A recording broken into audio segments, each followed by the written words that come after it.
So when we decided to sell, we knew we were not employees. Both of us are very much entrepreneurial.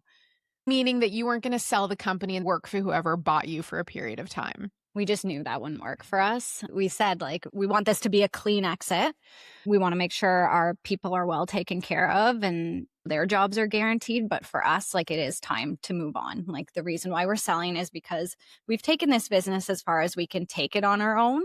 We know what it's going to take to move it even further, and we're just not ready to be there. So originally, we said, like, we weren't going to stay on. But the way it kind of ended up is, in order to get the full value for the business, the deal was like we had to stay for 2 years, and the deal we did end up taking.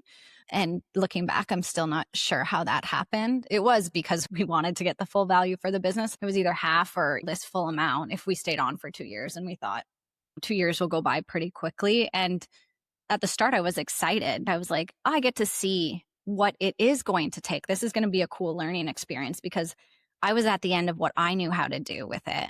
And I was like, this is really exciting to go on and see and learn and be a part of this next stage of it. So yeah, that's how I kind of justified it in my head. How long did the 2 years feel once you were in it? Now that I'm a year out, it doesn't feel so long. Right. But when I was in it, it was really hard. I think the game we were playing changed. So we went from being a business that was completely bootstrapped, no investors, nobody's input. We made all the decisions. We called all the shots. When something wasn't working, it was like, if we had a bad month, it was like, oh, well, we'll try to do better next month. That Yeah. sucks. And nobody was really there we were the Yeah. hardest ones on ourselves. Right. And the business who ended up purchasing us had investment from private equity. And I didn't Okay. really understand what that meant.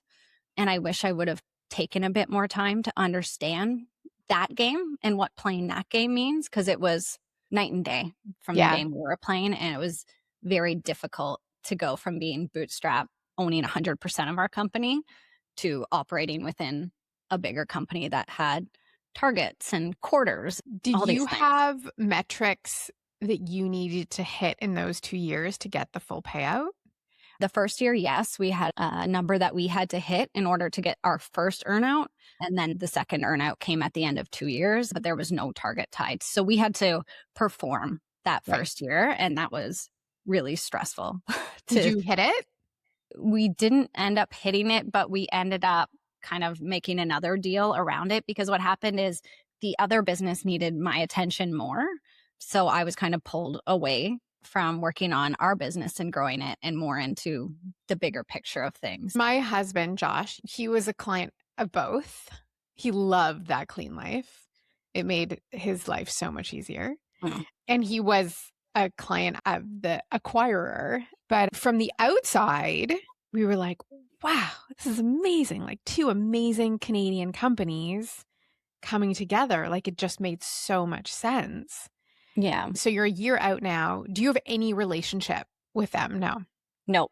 And that's okay. By the end of those 2 years, it was time to move on. And it really forced me to detach Yeah. from what I called my baby. Like, Yeah.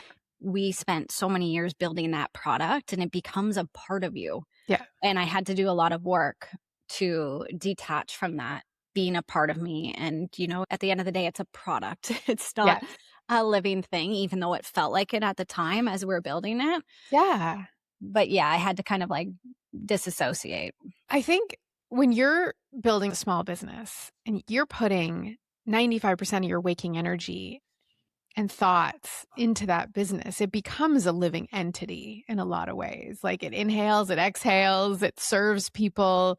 It's your passion and your purpose. And all of that is so real and valid.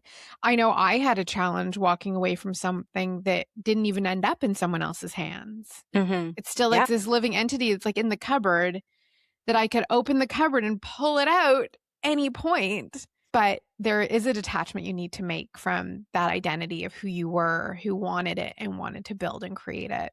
And I think in hindsight, I should have done a lot more work on that going into it, because I think where it kind of fell apart for me is when we made the decision to stay on for those 2 years, I walked into it like I was still the founder, and I will always be the founder of That Clean Yes. Life, but I was not a founder anymore. And I just couldn't care the same way. I just cared so much. Yeah. And I couldn't care that much. Like it wasn't working for me to care that much anymore because I just wasn't in charge Yeah. anymore. So it really created some friction.